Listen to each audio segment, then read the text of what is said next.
Hi everyone, it's Kerri from the Heritage Crafter. It's paintbrush time. I'm going to show you some quick little things you can do with your little ones in the garden to brighten up some of your fence panels or some of your walls and things like that with some really simple, cheap, well, free things. So this is what we're going to be doing. We are going to be decorating tin cans. Aren't they cute? And you don't have to be an amazing artist to do it. You just have to put the blobs in the right places, and anyone can do that, I promise. What you're going to need to do tins like this is a mixture of things I will show you. But what we can use these for is little planters. So because they're lined for food, they won't rust, which is great.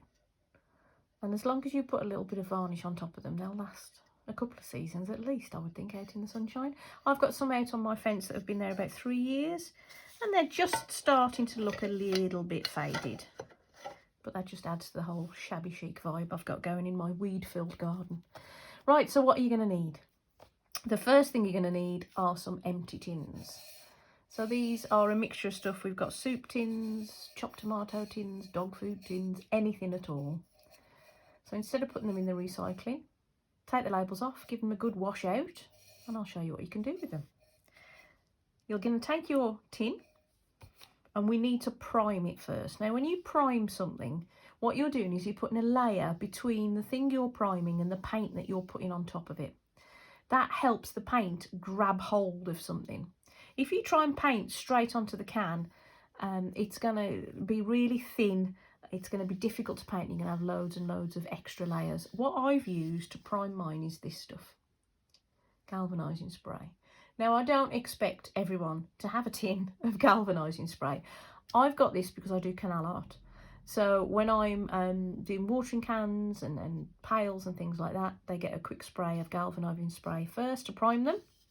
So I've used this on the tins, and a little bit goes a long way. If you haven't got galvanising spray, and let's face it, a lot of you won't have it, don't rush to B&Q and buy some. You don't have to. All you need to do is water down some paint. Thin it down. If you're using acrylic, thin it down with water and give it a coat all over first. Probably with white. That's probably your best bet. If you're using an enamel-based paint, first of all, you're crazy for using enamel on a tin. But if you are using enamel, then thin it down either with some PPA or even some white spirit. That would do the job as well. But I'm assuming that most of you at home will be wanting to do these with kids. So you'll be wanting to use acrylic paints. Now this is just one brand of acrylic that I happen to have. You can get them really cheap and cheerful. The Works do a good pack that's got 20 odd different colours in, and they're like £4, £5 for all of those paints. These ones are a little bit more expensive. I think I paid £2 for a little bottle, but you only need small amounts. I'm not suggesting you go and buy paints. Hunt around the house, see what you can find. Even if it's paints that you've used to do the bathroom and the kitchen, that's fine as well. Anything will do at all. So you're going to need a range of different colours of paints, and you're going to need different brushes. Now, these aren't my best brushes. These are my daughter's brushes because I hide my brushes so that they don't get ruined by tiny fingers. So I've stolen hers for a change. Because I'm using acrylic paints to wash your brush, water and kitchen roll or a t-shirt, an old t-shirt to clean your brush with. I tend to use old t-shirts for ours when I'm canal painting rather than the kitchen roll, because I don't like throwing all that kitchen roll in the bin. But for these acrylics, it's not the end of the world, because I'm only going to use one sheet of kitchen roll. So the first thing you can do is just a plain tin. So here's just a plain blue one. These look really good if you do a row of rainbow coloured ones. So you have a red, yellow, blah, blah, blah, blah, blah. And they look really good. You can build yourself a little rainbow and fill it full of soil. Pop your seedlings in, or your seeds, and grow away. And they look really, really effective. So that's the first option.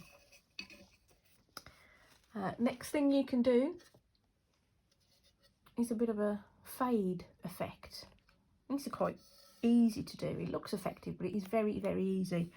You start off with a strip of one colour at the top and a different colour at the bottom, and where they meet in the middle, clean and dry your brush and drag your brush through it, and it will blend the two bits together. I'll show you that in a little while on one of the tins. This is a cute one. Can you see the little crab? How sweet is he? Little cheeky little fella. You can paint anything you want on it. My daughter did this one. I did the crab because I was quite chuffed with the crab, but she did the castle herself and the clouds and the little birds. So it shows you, she's 6, so it shows you what you can do. You don't have to be an amazing artist, and she's got herself a lovely little tin there. This one, again, is simple. Just a nice big daisy on the front. Is it a daisy? I don't know. I'm not Monty Don. I think it might be a daisy. It's a made-up daisy anyway. We call them fantasy flowers. It's a fantasy flower, but it looks ever so sweet. Very cute. And this one is my favourite one. I think this one's got a bit of a Mexican vibe to it, hasn't it? Love, love, love the colours. But if you look closely, it's not precise. It's not pristine. It's blobs in the right places to give you the effect of a flower and leaves and a few highlights and a few lowlights, and you've got a fiesta in a tin. So let's crack on and show you what you need to do. Here's a tin that I galvanised. So this is the one that's got the primer on. So if you're priming with a watered down paint, yours might look white at this stage. Mine still looks silver because it's got priming spray on it. And we will paint this from scratch. Shall we paint it? What colour shall we paint it? What haven't we got? I'm tempted to do a black one, but it's not going to show up very well. Should we do an all over red? Or shall I show you a fade? Let's show you a fade. Okay. So, give yourself a shake of the paint. Ding, ding, ding. Make sure you've got your finger on the lid, because I did this the other day and it shot across the kitchen. And we've now got a lovely arc of turquoise paint by the back door that I need to try and get off. Little blob. Now I'm using the palette that I use for my painting. You don't have to have a fancy palette. You can do it on a paper plate. Sometimes what me and my little one do is use one of our normal plates and just put some cling film over it so that you can then screw it up and pop it in the bin. Now what I'm going to do is I'm going to do a fade. So I'm going to paint red across the top, and then I might fade to green at the bottom. So load up your brush. It doesn't matter what size. I wouldn't use a tiddly brush because you'll be here forever. I'm using this as a number 10. So it's not the biggest of brushes, but it's a decent size. But can you see how well these paints cover? And that's just one coat. You can get some acrylics that are a lot thinner. If you find that you're putting your acrylic on and it's showing a lot of tin, you're either going to have to do 2 coats, or if you mix in a little bit of white acrylic with it as well into your colour, it makes it a bit more opaque. It might lighten the colour a little bit, but it will do the job for you. That's good coverage. Now the good thing about cans is there's some lovely lines that you can follow. So you don't even have to be able to draw a straight line, look. You just follow the line around the can. So let's go all the way around. Ding, ding, ding, ding. Little sound effects. Can you tell that I'm hungry and thirsty? I've done a few of these videos this morning and I think I've gone stir crazy. My dinner is calling me. It's covering quite well. You don't have to be pristine. Whack it on. I'm not taking my time, as you can see. Whack it on, go all the way around. There we go. That's the red. Give your brush a clean.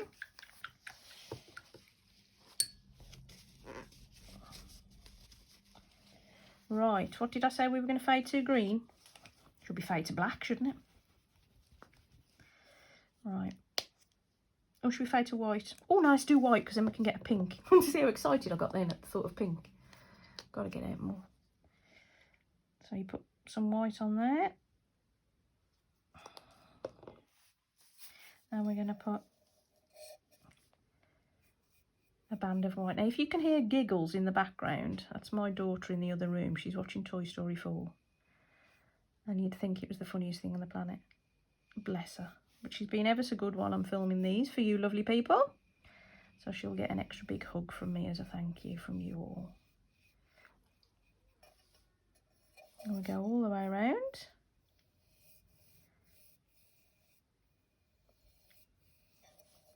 Now these are great on little soup tins because they're a perfect size for a single plant.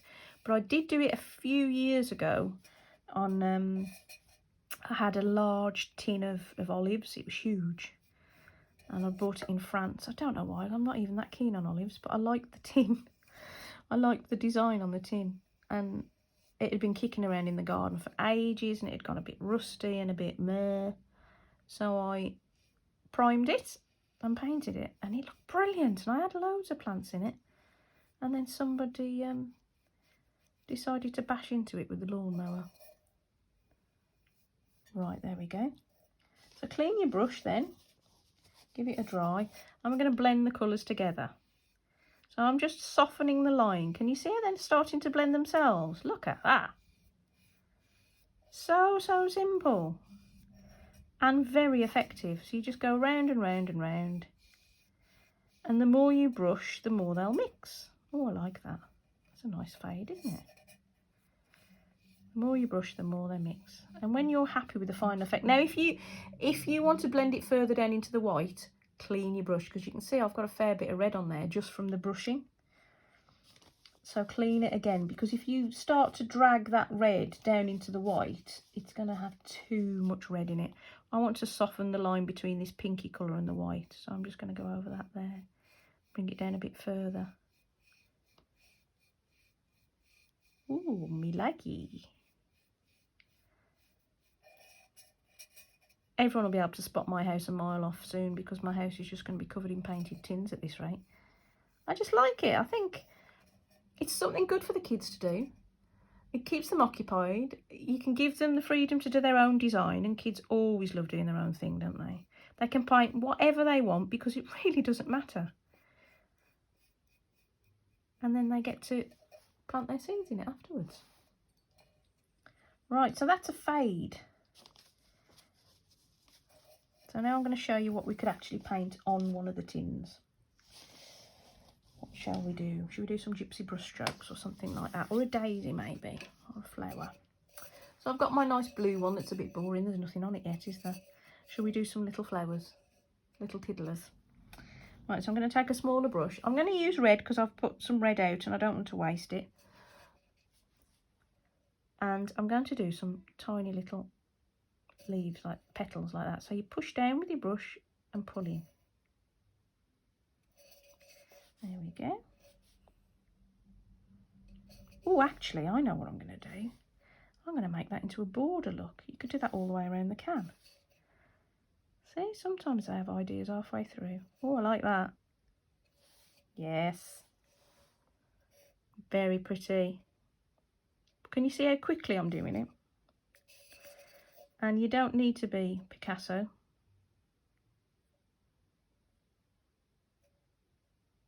It doesn't matter if they don't all match up. And it doesn't matter if one's higher than the other. You're just making blobs. So this is great if you've got a toddler who desperately wants to join in with an older brother or sister, because you can give them their own tin. They can blob away to their heart's content. Now, can you see these marks here? That's just the glue from the label of the pot. It's fine for that to show because once it's painted, you're not going to see it anyway. Now, I am going a little bit quicker than I usually would. I'd usually take a bit more time. There we go. Oh, it's very sweet. So let's have a clean of a brush and let's put a border on. What colour should we do? Black. Oh, black, red and white. Classic combination. And it'll show up nicely on the camera for you guys as well. So now I'm going to do some gypsy brush strokes. Gypsy brush strokes are a canal art thing. Before anyone messages me from my friends in the canal art world, I know this is not canal art, sweethearts. This is, I guess, folk art, tin art. shabby art. I don't know what it is, but it is art. Gypsy brushstrokes are a canal art thing. I am not saying this is a canal art tin before anyone complains. But what I'm going to do is I'm going to do some little swoops. Oh, that was an awful one. It's because I'm leaning on my elbow. That's a better one. Oh no, that's pretty bad as well. Oh, there we go. That's better. I'm just going to go all the way around.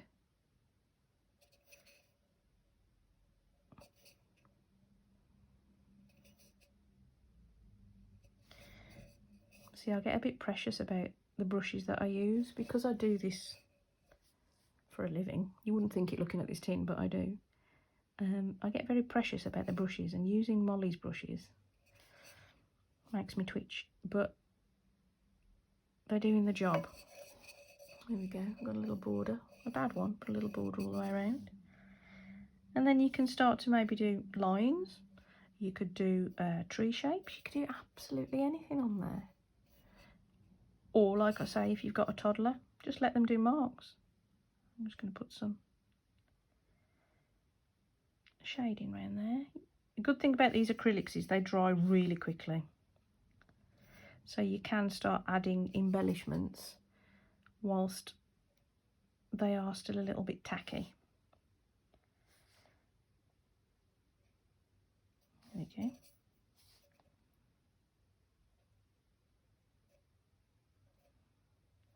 Now when you're finished with your design, and I would probably do a lot more to this one. This one feels like it should have lots of borders and swirls, and you know, you can even put glitter on these. If you've got glitter, you can mix it in with your paints and brush that on. That looks brilliant. Or you can glue little gems on. So if you've got a really girly girl who likes princessy things, you can glue little gems on.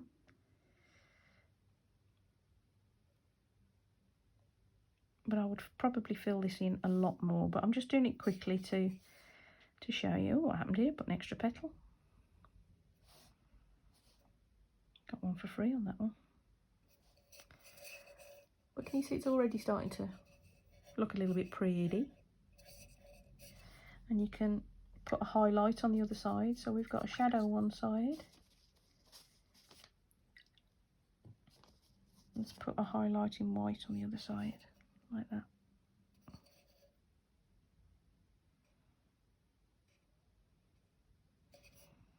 Ta-dink, ta-dink, ta-dink.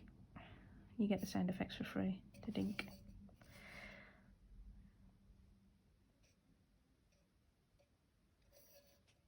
There you go.